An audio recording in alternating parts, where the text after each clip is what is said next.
Bien, donc on va lire dans le Deutéronome au chapitre 4, puis on lit à partir du verset 30. Donc je commence la lecture, puis si vous voulez suivre dans la lecture, vous pouvez le faire. Deutéronome 4 et le verset 30, ce sont les paroles de Moïse à la génération là, qui va bientôt entrer dans le pays promis. Donc c'est Moïse qui leur donne des instructions avant d'entrer dans ce pays. Donc le verset 30, ça dit « Au sein de ta détresse, toutes ces choses t'arriveront. Alors, dans la suite des temps, tu retourneras à l'Éternel ton Dieu et tu écouteras sa voix. Car l'Éternel ton Dieu est un Dieu miséricorde qui ne t'abandonnera point et ne te détruira point. Il n'oubliera pas l'alliance de tes pères qu'il leur a juré. Car entière-toi donc les premiers jours qui ont été avant toi, depuis le jour où Dieu a créé l'homme sur la terre, et d'un bout des cieux jusqu'à l'autre bout des cieux. Si jamais il n'est rien arrivé comme cette grande chose, et s'il n'a été rien entendu de semblable, est-ce qu'un peuple a entendu la voix de Dieu parlant du milieu du feu, comme toi tu l'as entendu, et est demeuré en vie? Fut-il jamais un Dieu qui essaya de venir prendre à lui une nation du milieu d'une nation par des épreuves, des signes, des miracles et des combats, à main forte et à bras étendus, et avec des prodiges de terreur, comme l'a fait pour vous l'Éternel, votre Dieu, en Égypte et sous vos yeux. »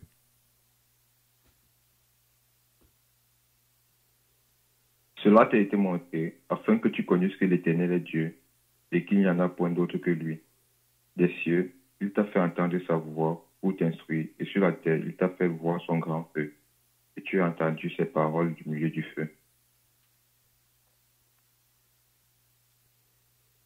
Il Il a aimé ses pères, et il a choisi leur postérité après eux.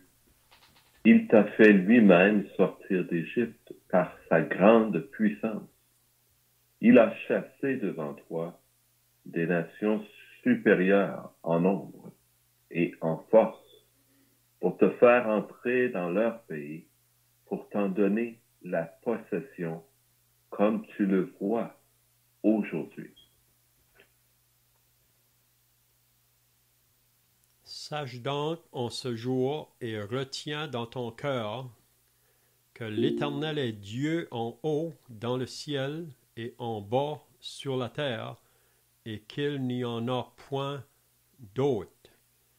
Et observe ses lois et ses commandements que je te prescris aujourd'hui, afin que tu sois heureux, toi et tes enfants après toi, et que tu prolonges désormais tes jours dans le pays que l'Éternel ton Dieu te donne. Donc, pour ceux qui viennent d'ajouter, là on est dans Deutéronome au chapitre 4 et maintenant on est au verset 41 là.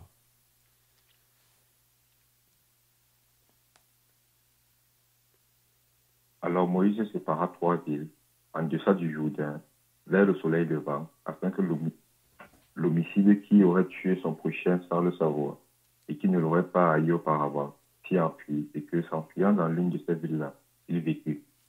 Béther, dans le désert, sur le plateau, qui est au Rubénite, et Ramoth en Galaad, qui est au Gadi, et Golan en Bassan, qui est au Manassé. Amen. C'est bien, on va arrêter là pour notre lecture. Donc, si vous étiez là la semaine passée, on est toujours en train de voir les enseignements que Moïse a donnés à Israël. C'est surtout à la deuxième génération, vraiment, qui était sortie de l'Égypte, là. Si vous y étiez là dans les semaines passées, on avait vu que la première génération qui a sorti de l'Égypte sont tous morts dans le désert à cause de leur désobéissance. Donc, ils n'ont pas entré dans le pays promis que Dieu leur avait donné. Mais ici, quand on arrive dans le Deutéronome, c'est vraiment à la fin des 40 ans dans le désert. Puis Moïse, ici, il sait que lui, il ne va pas entrer non plus dans le pays. Il sait que c'est Josué qui va le remplacer, si on peut dire, pour faire entrer le peuple dans le pays. Puis Moïse, ici, avant de mourir, probablement c'est ses derniers jours là, sur la terre, il a maintenant 120 ans, mais avant de mourir, il donne cet enseignement-là à cette deuxième génération, que eux vont rentrer dans le pays promis. Donc, on avait dit dans les semaines passées que le Deutéronome est divisé en 3 parties. Premièrement, on sait que c'est une répétition de la loi. C'est pas quelque chose de nouveau. C'est nouveau pour cette deuxième génération parce qu'eux n'étaient pas là quand que Dieu a donné cette loi-là à Israël sur le mont Sinaï. Ça, c'était plutôt la première génération qui était là. Donc, pour eux, de la deuxième génération, ça va être nouveau d'un sens, parce que Moïse va simplement répéter qu'est-ce que Dieu avait dit sur la montagne du Sinaï qu'il devait transmettre au peuple. Donc, le Deutéronome se divise en 3. De 1 à 4, c'est vraiment le passé. C'est que Moïse rappelle au peuple d'Israël là, à des choses qui sont passées. Ce qui s'est passé vraiment avec la première génération. Puis ensuite, à partir du chapitre 5, je pense que c'est jusqu'au chapitre 23 peut-être, là c'est le côté présent. Puis ensuite, ça va être le futur. Donc, qu'est-ce qu'on a vu la semaine passée? Les passages qu'on a vus, là, c'était surtout que Moïse mettait en garde les enfants d'Israël que quand ils vont entrer dans le pays, de ne pas s'associer avec d'autres dieux, ou de ne pas se faire des idoles ou des représentants de Dieu pour se prosterner devant ces idoles. Puis à plusieurs reprises, on a remarqué là, dans les semaines passées que quand Moïse parle à ce peuple, il les met en garde. Hein? Verset 9 du chapitre 4, il disait « Seulement prends garde à toi et veille attentivement sur ton âme tous les jours de ta vie. » Le verset 19 « Veille sur ton âme de peur que levant les yeux vers le ciel. » Ici, c'est concernant de vouloir adorer soit le soleil ou la lune ou les étoiles ou toute chose vraiment pour se représenter Dieu ou un autre Dieu. Il doit veiller sur ça.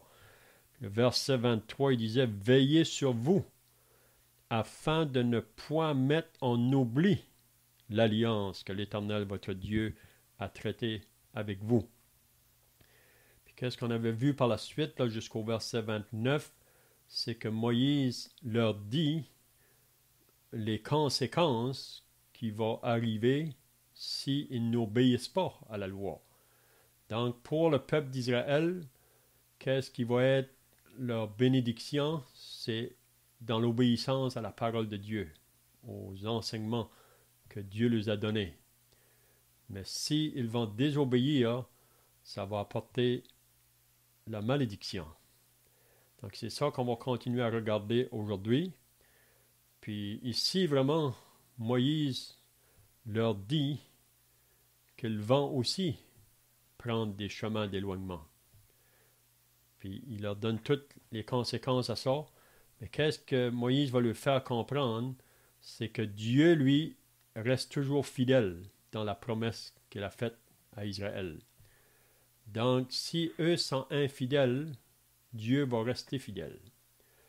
Puis quand on est infidèle envers Dieu, c'est aussi la même chose pour nous qui sommes associés à la nouvelle alliance. Si on est infidèle envers Dieu, c'est nous qui allons être perdants. C'est nous vraiment qui vont être arrêtés dans notre marche. Puis on va manquer vraiment les bénédictions que Dieu veut nous accorder présentement sur la terre. Donc, comme on avait vu dans les semaines passées, on le rappelle toujours que nous avons trois ennemis. Trois ennemis à qui nous avons à faire la guerre. Le diable, le monde, la chair. Puis la chair, je crois que c'est l'ennemi le plus proche de nous. Puis c'est l'ennemi, avant qu'on était sauvés, qui était là pour nous empêcher d'être sauvés. La chair. Mais la chair, après qu'on est sauvé, elle est toujours là. Puis elle veut maintenant nous arrêter ou nous empêcher d'avancer dans les choses spirituelles. Puis aussi, elle veut essayer de nous empêcher là, qu'on puisse prendre les bénédictions que Dieu veut nous donner présentement sur la terre. Parce que vraiment, le désir de Dieu, c'est qu'il veut qu'on vive le ciel sur la terre. Puis comment est-ce que ça se fait vraiment? C'est toujours si on s'attache à la parole de Dieu et à ses ordonnances. OK, donc, à moins que quelqu'un ait des choses à ajouter, là, on va commencer à partir du verset 30. En fait, le verset 30, ce qui nous montre, avec ce qu'on a vu dans les versets qui précèdent, on peut peut-être en profiter pour illustrer une vérité au sujet des prophéties que Dieu fait, parce qu'ici, c'est d'une prophétie dont il est question, c'est-à-dire que Dieu dit qu'Israël va se détourner et que s'il se détourne, l'Éternel va les reprendre, l'Éternel va les corriger, que leur Dieu va s'occuper d'eux et qu'il ne les abandonnera pas et qu'il va les ramener, il va aller chercher leur cœur, il va les détourner de leurs péchés. Et car ton Dieu, on voit verset 31, est un Dieu miséricordieux qui ne t'abandonnera point et ne te détruira point. Il n'oubliera point l'alliance de tes pères. On pourra regarder dans le futur ce que ça veut dire, mais déjà, nous sommes dans le futur par rapport à cette prophétie. Ce que je veux dire, c'est que nous connaissons par la Bible l'histoire d'Israël. Nous savons que l'Éternel, effectivement, a été fidèle et a donné la terre promise à Israël. Et nous savons que, comme l'Éternel l'avait annoncé ici dans le Deutéronome, Israël s'est détourné de l'Éternel. Et nous savons également que Dieu a accompli sa parole, qu'il a été fidèle, comme tu le disais, Léon, c'est-à-dire Dieu a châtié son peuple et ils ont été dispersés sur la face de la terre. Mais cela est arrivé à diverses reprises. Et qu'est-ce qu'on voit? On voit, par exemple, avec les livres d'Esdras et de Néhémie, que Dieu a ramené son peuple à Jérusalem et dans la terre promise. On voit que par la suite, ils ont encore été chassés et que avant un peu le temps du Seigneur Jésus, le peuple est revenu encore. Donc Dieu travaille avec le peuple et le ramène comme il a dit. Ce que je veux mentionner, c'est que lorsqu'on lit une prophétie, c'est un exemple ici qui nous sert peut-être à comprendre comment souvent fonctionnent les prophéties, comment Dieu se révèle à l'homme. Donc, on lit ces choses dans le Deutéronome, Israël est au courant de rien encore, mais nous qui sommes à la fin des temps, nous pouvons examiner comment ces choses se sont réellement réalisées. Et ce qu'on dit souvent, on compare les prophéties à une chaîne de montagnes. Lorsqu'on est au loin, comme Israël ici dans le Deutéronome, et qu'on regarde, on voit la prophétie qui dit, si vous vous éloignez, c'est comme une montagne. Mais alors qu'Israël progresse dans l'histoire, alors qu'on avance dans le temps, et qu'on voit Israël qui devient fidèle et chassé, et que Dieu les ramène, on voit l'accomplissement de la prophétie. Mais lorsqu'on regarde au loin, la prophétie s'applique encore. Donc, on avance encore plus loin dans le temps. Et qu'est-ce qu'on voit? On voit qu'Israël, encore une fois, est infidèle et qu'encore une fois, l'Éternel est fidèle. C'est-à-dire qu'il chasse Israël, qu'il le châtie. Et par la suite, encore, Israël est ramené par l'Éternel. Et cela, c'est une façon que l'on doit de voir les prophéties. c'est-à-dire qu'elles nous permettent de voir en avant, mais lorsqu'on regarde de loin dans le temps, on ne voit pas bien combien il y a de creux et de vallées. On ne voit qu'une seule prophétie. On sait par exemple, si on veut donner un autre exemple, on peut penser à Adam et Ève. Comment Dieu a promis à Ève qu'il enverrait quelqu'un pour secourir, pour écraser la tête du serpent. Et Ève a cru que Caïn, son premier fils, serait celui qui viendrait, mais quelle grande déception. Mais par la suite, on voit que Dieu reparle encore à Abraham de son fils qui va venir, et on voit que Dieu précise davantage encore lorsqu'il parle à David de son fils qui va venir. Donc on voit que plus on avance dans le temps, la prophétie semble s'accomplir et les Juifs ont pensé que Salomon, le fils de David par exemple, était l'accomplissement de la prophétie. Mais plus tard, ils vont réaliser que ce n'était pas une véritable ou la complète accomplissement de la prophétie. Ce n'était comme une vallée, si vous voulez. On s'est rapproché davantage et ce n'est que lorsqu'on arrive en Jésus-Christ, vraiment que l'on voit s'accomplir la vraie prophétie que Dieu avait réellement à l'esprit. Bien sûr, Dieu avait aussi les autres à l'esprit parce que Dieu connaît toutes choses et il connaît le temps. Il savait ce qu'il se passait. Mais Ève, vous comprendrez, n'a jamais comprise, ce qu'il nous est à nous possible de voir et de comprendre. C'est-à-dire que cette prophétie parlait du Seigneur Jésus-Christ. Donc Dieu s'est révélé de plus en plus en nous donnant des exemples et au fur et à mesure qu'on avançait dans le temps, Dieu se révèle à l'homme. Donc je pense que ces prophéties ici, on doit insister que ce sont des prophéties, que ces choses ont été annoncées longtemps d'avance. Et c'est aussi le but du texte ici, lorsque Dieu dit, est-ce qu'il y a un autre peuple pour qui Dieu s'est révélé à vous comme il se révèle maintenant? Et pourquoi Dieu dit ces choses? On pourra le détailler lorsqu'on y arrivera. Je ne vais pas être trop long, donc je m'arrête ici, mais il y aurait beaucoup de choses qu'on pourrait ajouter en rapport avec cette pensée que je viens d'essayer de vous partager. Donc, j'espère que c'est clair.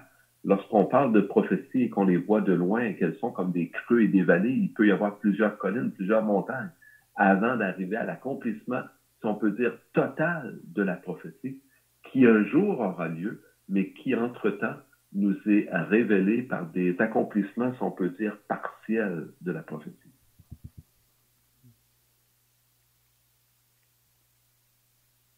Donc, c'est ça. Donc, ici, Moïse dit d'avance à ce peuple qu'ils vont prendre des chemins de désobéissance, qu'ils vont aller contraire à l'enseignement que Dieu leur a donné. Mais comme qui vient d'être dit, Dieu, lui, il va rester fidèle envers ce peuple-là. Puis encore aujourd'hui, on sait qu'Israël a été mis à côté, on pourrait dire, pour ce temps ici. Dieu a toujours l'œil sur eux autres. Mais on sait que présentement, on est dans la dispensation de l'Église. Puis il faut se rappeler aussi que toutes les prophéties vraiment s'accomplissent au travers d'Israël. Donc on pourrait dire que l'horloge de la prophétie présentement est comme arrêtée. On est dans le temps de la dispensation de l'Église, mais après que l'Église va être enlevée, donc Dieu reprend de nouveau avec ce peuple-là. Donc toutes les promesses qu'il a faites à Israël, il va les accomplir. Mais entre ça, comme qui vient d'être dit là, Israël a connu beaucoup de difficultés à cause de sa désobéissance.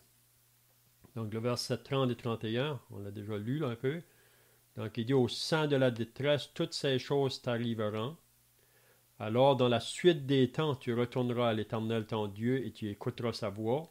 Donc on voit ça tout au long vraiment de l'histoire d'Israël. Et ils vont prendre des chemins d'éloignement. Dieu va châtier ou envoyer des jugements. Puis c'est toujours dans le but, là, pas pour les éloigner, c'est pour les ramener de nouveau à lui. Donc le peuple va devenir repentant. Ils reviennent. Après un temps, on voit encore qu'ils prennent un chemin de désobéissance. On voit ça surtout dans le livre des Juges. Donc, l'Éternel, ton Dieu, est un Dieu miséricordieux qui ne t'abandonnera point et ne te détruira pas. Donc, Dieu fait bien comprendre que lui, il va toujours rester fidèle à ses promesses qu'il a faites. Donc, ceux qui vont perdre, c'est vraiment le peuple. Comme aujourd'hui, si on fait l'application, c'est comme j'ai dit au début, encore aujourd'hui, toutes ces choses-là vraiment nous sont données pour nous servir d'instruction. Donc aujourd'hui, c'est la même chose dans la Nouvelle Alliance. Si on n'est pas obéissant ou si on laisse vraiment la chair prendre le dessus dans notre vie chrétienne, donc c'est nous qui va perdre. Et c'est nous qui avancent pas. Mais ça, c'est pas le désir de Dieu. Le désir du Seigneur, vraiment, c'est qu'on fasse du progrès, on avance dans les choses spirituelles. Donc le verset 32, donc ici, là, il va faire réaliser à Israël concernant le Dieu qu'il possède, le vrai Dieu, le Dieu vivant, en contraste avec les faux dieux qui sont des dieux qui sont morts, qui ne peuvent rien faire vraiment pour venir en aide à l'homme. Donc ici, il va rappeler au verset 32, « Interroge les temps anciens ». Donc il veut que les enfants d'Israël là, puissent regarder en arrière comment que Dieu a travaillé depuis le début. Puis pour Israël ici, c'est peut-être 2000 ans et un peu plus là, après la création. Donc il faut qu'il recule 2000 ans en arrière. Nous, aujourd'hui, il faut qu'on recule 6000 ans en arrière pour aller à la création. Donc, il dit au verset 32, « Interroge les temps anciens qui t'ont précédé depuis le jour où Dieu créa l'homme sur la terre. » Donc, il les amène vraiment à Genèse au chapitre 1. Et quand que Dieu a créé toutes choses. Avant que Dieu a créé, il n'y avait rien. Mais Dieu, c'est lui qui a créé toutes choses. Depuis le jour où Dieu créa l'homme sur la terre et d'une extrémité du ciel à l'autre, y eut-il jamais si grand événement et a-t-on jamais oui chose semblable? Donc, il veut simplement faire comprendre à Israël que dans toute l'histoire, depuis le début de la création jusqu'à leur jour, il n'y a pas d'autre Dieu que ce Dieu créateur. Peut-être qu'on pourra aller lire dans la Genèse. J'aimerais regarder dans la Genèse au chapitre 1, parce que c'est toujours bien de nous rappeler comment est-ce que les choses ont commencé, parce que nous vivons dans un monde aujourd'hui qui est sous la puissance du mal, puis l'homme, dans sa sagesse humaine, ou l'homme qui n'est pas connecté avec Dieu, ont toutes sortes de pensées. Puis ça a apporté beaucoup de confusion dans ce monde, puis même parfois, les croyants peuvent être ébranlés par les philosophies ou les raisonnements des hommes. Donc, la seule chose qui va nous garder vraiment à Dieu, là, c'est sa parole. Donc, on va juste lire peut-être, j'aimerais qu'on lirait peut-être, même on peut lire concernant la création, jusqu'au verset 19, là. Donc, je commence la lecture, Genèse au chapitre 1. C'est juste pour nous rappeler d'où on vient vraiment. Donc, il dit au verset 1 de Genèse 1, « Au commencement, Dieu créa les cieux et la terre. » Donc, c'est bien de souligner. Au commencement. Avant que toute chose ait été faite, Dieu créa. Puis ensuite, il va dire, « La terre était informe et vide. Il y avait des ténèbres à la surface de l'abîme. Et l'Esprit de Dieu se mouvait au-dessus des eaux. » Est-ce que quelqu'un veut continuer?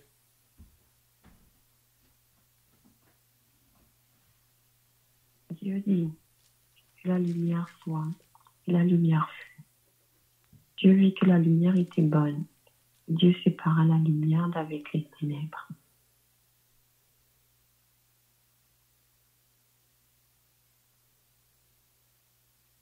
Et Dieu appela la lumière jour, et les ténèbres, il les appela nuit.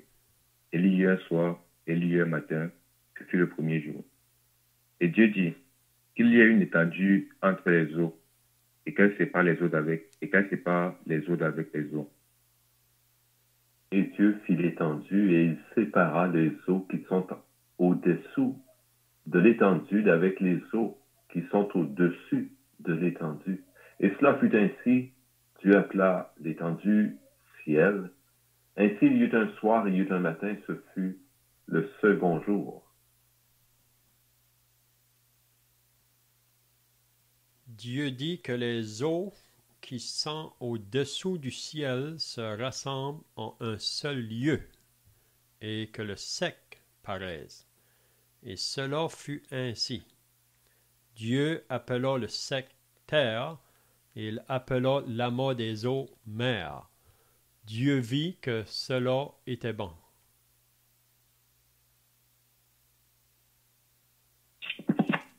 Puis Dieu dit que la terre produise de la verdure, de l'herbe portant de la semence, des arbres fruitiers donnant du fruit selon leur espèce, et ayant en eux leur semence sur la terre. Et cela fut ainsi.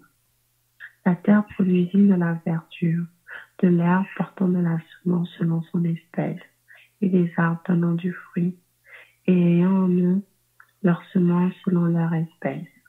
Dieu vit que cela était bon. Et il y eut un soir et il y eut un matin, ce fut le troisième jour. Et Dieu dit, qu'il y ait des luminaires dans l'étendue des cieux pour séparer le jour d'avec la nuit, et qu'ils soient pour signes et pour saisons déterminées et par jour et pour année. Et qu'ils servent de luminaire dans l'étendue du ciel pour éclairer la terre. Et cela fut ainsi. Dieu fit les deux grands luminaires, le plus grand luminaire pour présider au jour, et le plus petit luminaire pour présider à la nuit. Il fit aussi les étoiles.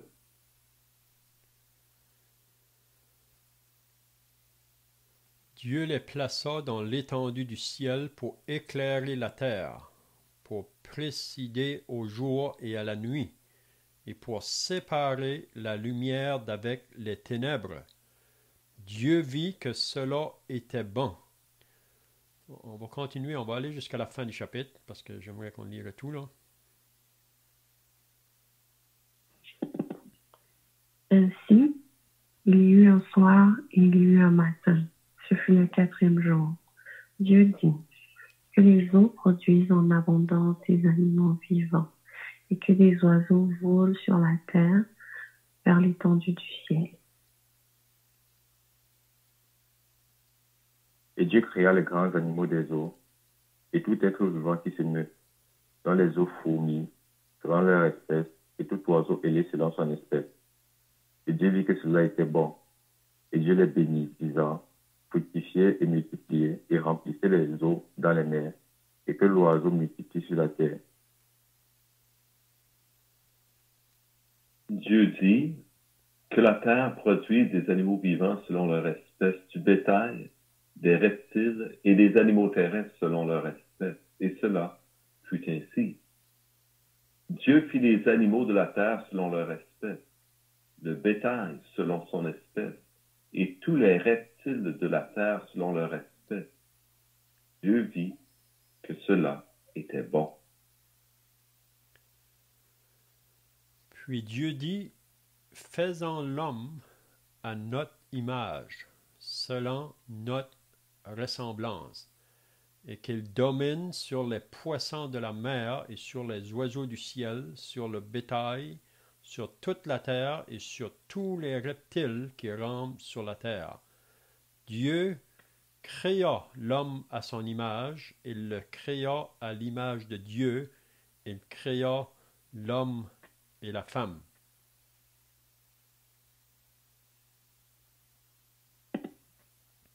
Dieu les bénit et Dieu leur dit, soyez féconds, multipliez, remplissez la terre et l'assujettissez, et dominez sur les poissons de la mer, sur les oiseaux du ciel, et sur tout animal qui se meut sur la terre.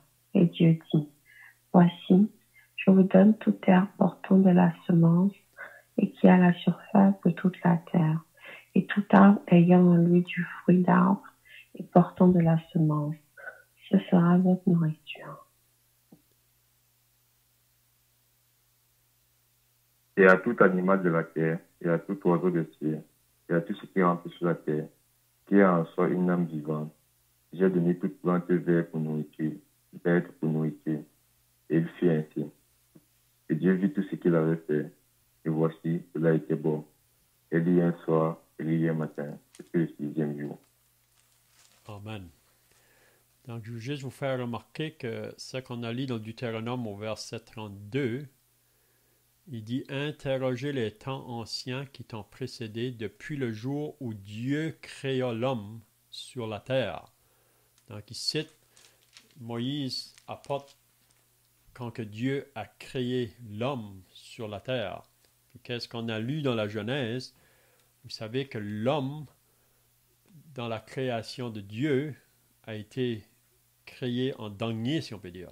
Toutes les autres choses ont été créées auparavant, et dans les 5 premiers jours.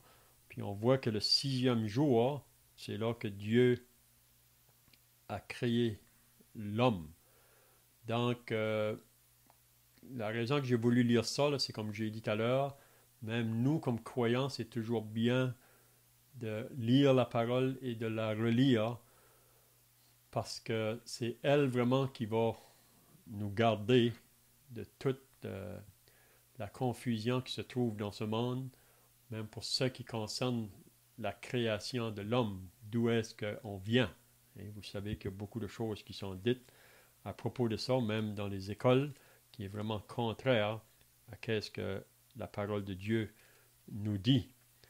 Donc, Dieu a créé l'homme de la poussière de la terre. Puis ici, ce qu'on voit vraiment dans Deutéronome, c'est que Dieu veut rappeler ça à cette deuxième génération-là. Et il veut qu'il retourne en arrière pour qu'il réalise que c'est Dieu qui est là au début, puis c'est lui qui sera là à la fin. Dieu parle au début, c'est lui qui aura aussi la dernière parole à la fin. Donc, il veut que Israël soit saisi par cette vérité-là. Parce que comme nous, Israël va avoir à faire face, quand il va entrer dans le pays, là, à des peuples qui sont tous au contraire de Dieu, vraiment. C'est des peuples vraiment qui se sont éloignés de Dieu dans leur raisonnement, dans leur pensée, puis vont aller vers toutes sortes d'autres dieux. Mais pour que Israël soit gardé, il faudra qu'ils s'attachent à ce que Dieu leur dit dans sa parole. Puis c'est la même chose pour nous aujourd'hui. C'est pas différent, hein? Donc, depuis le jour où Dieu créait l'homme sur la terre et d'une extrémité du ciel, y a-t-il jamais si grand événement et a-t-on jamais chose semblable? Donc, il lui pose la question. Est-ce qu'il y a eu d'autres choses qui peuvent être plus grands que ça? Puis, il veut juste faire réaliser à Israël vraiment que le Dieu qu'il possède, c'est le Dieu véritable. Puis, on ne doit pas ajouter à ce que Dieu nous donne ou enlever à ce qu'il nous a dit. Donc, je ne sais pas si vous avez d'autres pensées là.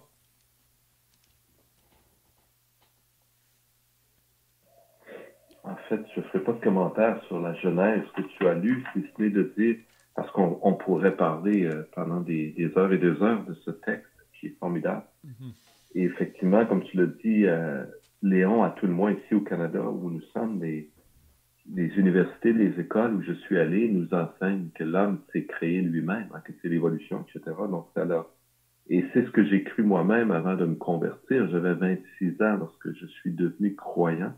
Lorsque j'ai cru, j'avais grandi dans une religion qui m'avait enseigné au sujet de Jésus-Christ, mais jamais le salut ne m'avait clairement été présenté dans cette religion, tel que Dieu se révèle à nous. Donc, je ne ferai pas d'autres commentaires parce que j'ai eu des luttes moi-même, beaucoup, avec ces choses, parce que je croyais aussi dans ces choses, et je suis aujourd'hui, je pourrais dire, conscient que Dieu nous dit la vérité dans ce livre de la Genèse, contrairement à ce qu'on nous remplit les oreilles. Et comme j'aimerais rajouter beaucoup à cela, mais je ne le ferai pas pour ne pas détourner l'étude d'aujourd'hui, je reviendrai cependant sur les versets 30 et 31, qui sont effectivement une prophétie. et qui annonce la détresse à venir d'Israël et que Dieu va les ramener. Et comme Léon vient de le mentionner, ce n'est pas surprenant et ce n'est pas difficile pour Dieu de prévoir qu'Israël va se détourner. Et pourquoi cela? Parce que la Bible, en fait, nous révèle que nous ne sommes pas différents d'Israël, que nous sommes des hommes et que le péché est entré dans le monde et que nous sommes esclaves du péché. Donc, l'homme est esclave. Il ne peut pas ne pas pécher. L'homme est pécheur. Le Seigneur Jésus disait, on reconnaît un arbre à ses fruits et comme l'homme commet des péchés, c'est parce qu'il est pécheur. Hein, comme on dit, un pommier produit des pommes parce qu'il est un pommier. Donc, c'est aussi simple que ça. Et ce n'était pas difficile, donc, Dieu qui connaît toutes choses, de voir qu'Israël se détournerait de l'annoncer. Et, comment dire, aujourd'hui, en fait, si on n'avait pas la Bible, on penserait, selon les philosophies du monde qu'on entend, que l'homme est fondamentalement bon, qu'il peut y avoir des détraqués, mais que fondamentalement, l'homme cherche à s'améliorer, qu'on a évolué, qu'on est meilleur qu'autrefois. Mais cela, c'est du mensonge aussi, comme l'évolution, si vous voulez. En réalité, pour la Bible, ce que Dieu nous dit, c'est clair, c'est que nous sommes tous des pécheurs. Et que le péché est entré dans le monde, on ne l'a pas lu, mais si on avait continué dans la Genèse jusqu'au chapitre 3, par nos premiers parents, c'est-à-dire que Dieu a créé Adam et Ève, mais qu'ils n'ont pas obéi à Dieu. Ils ont été tentés de l'extérieur, si vous voulez, par le diable.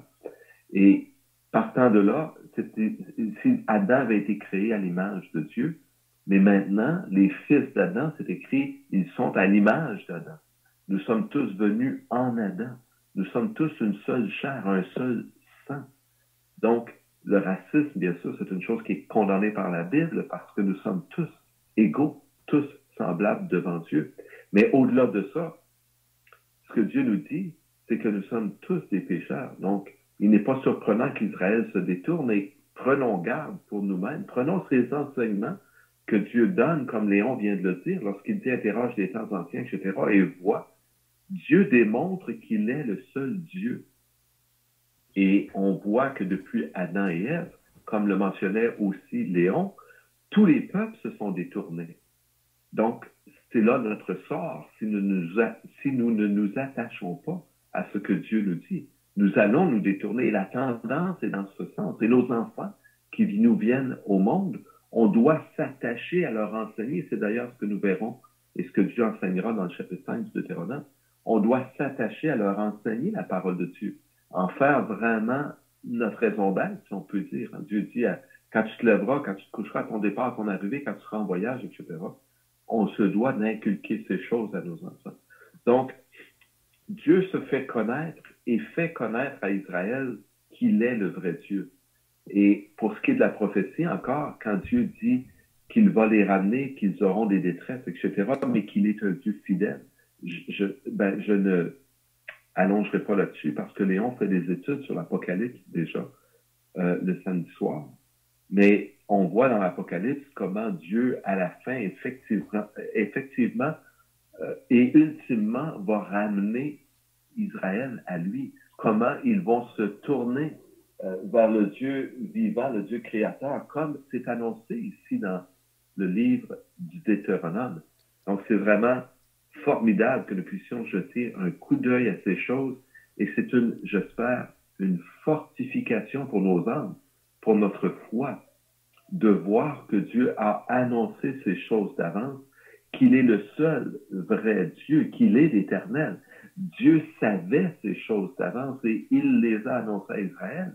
Mais si Dieu nous a donné accès à ces choses ici, nous pouvons lire dans Deutéronome, c'est parce qu'il veut nous enseigner à nous également.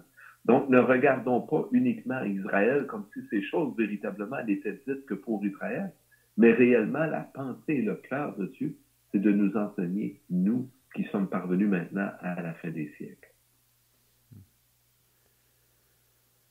Bien, donc le verset 33, on va terminer là pour aujourd'hui. Là, il dit, « Fut-il jamais un peuple qui entendit la voix de Dieu parlant du milieu du feu, comme tu l'as entendu, et qui soit demeuré vivant. » Donc ici, il pose encore la question à Israël, puis on peut la poser à nous aussi aujourd'hui. Fut-il jamais un peuple, en ce qui concerne Israël, qui entendit la voix de Dieu? Vous savez, Dieu a parlé à ce peuple-là sur le mont Sinaï, puis il veut juste faire réaliser à ce peuple, est-ce qu'il y a d'autres dieux qui a parlé comme ça? Non.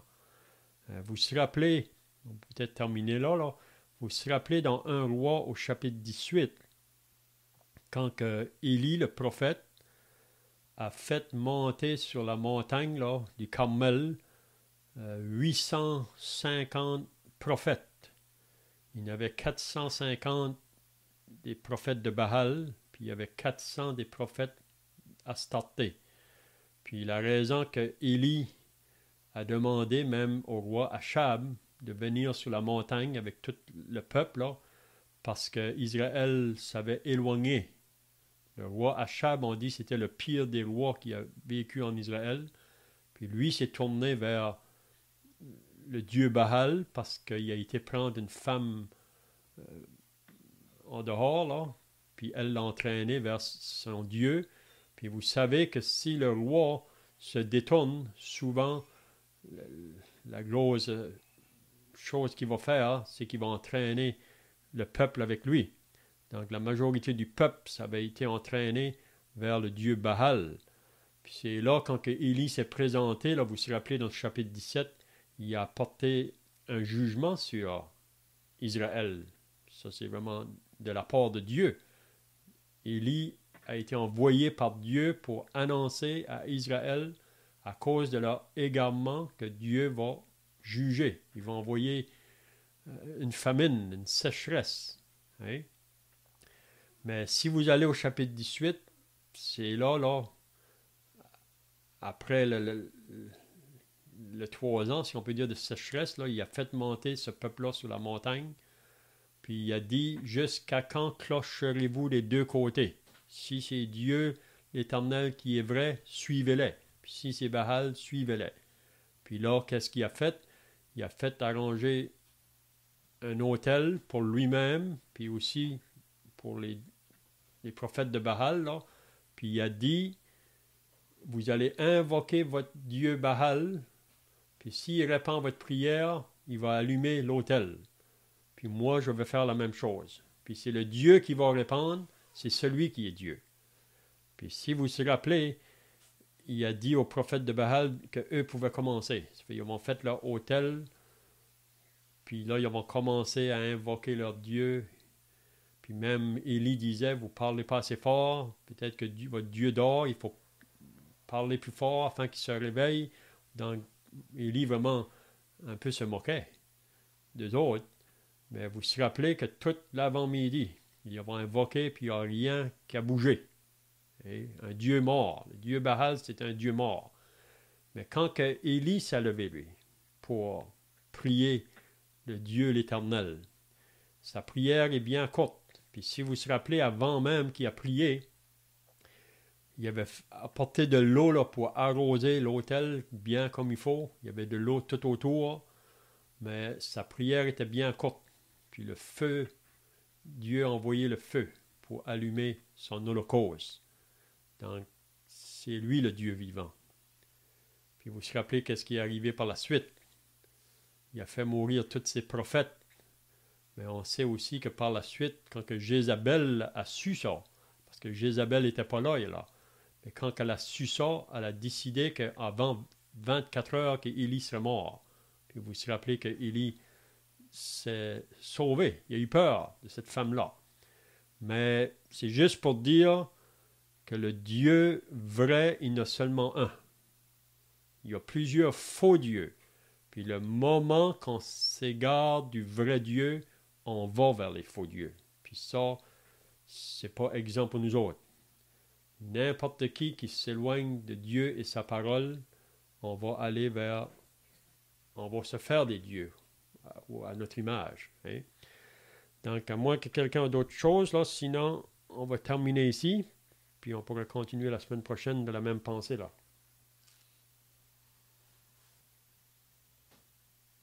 Prière, peut-être.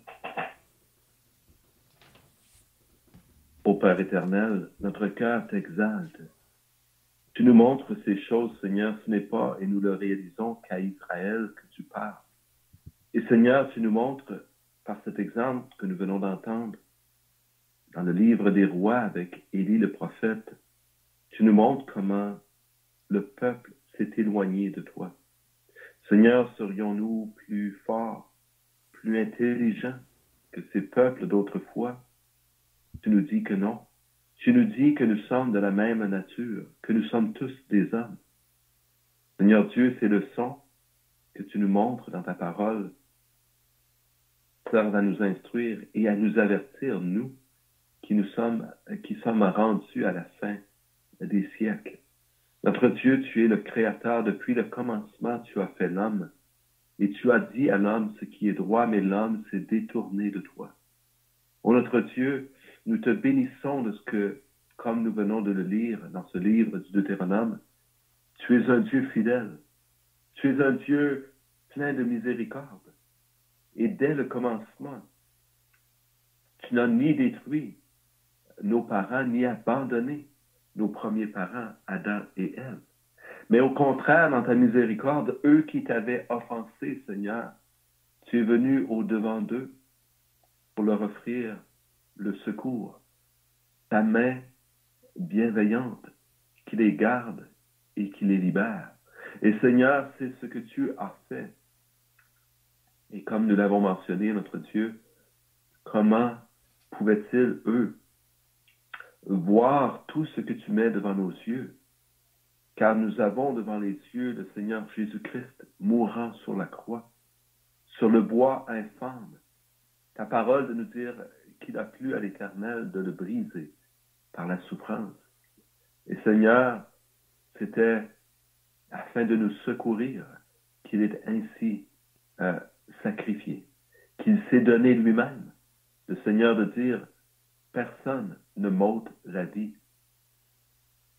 J'ai le pouvoir de la donner, j'ai le pouvoir de la reprendre. Et notre Père, nous voyons donc et nous comprenons que c'est pour nous que toutes ces choses sont et que tu as annoncé d'avance et que nos cœurs sont touchés parce que nous pouvons considérer les temps anciens et voir comment tout au long de l'histoire de l'humanité, tu n'as pas abandonné l'homme, mais que tu as été fidèle et que tu l'es encore aujourd'hui. C'est pourquoi nos cœurs sont rassurés et ils t'exaltent et ils te louent.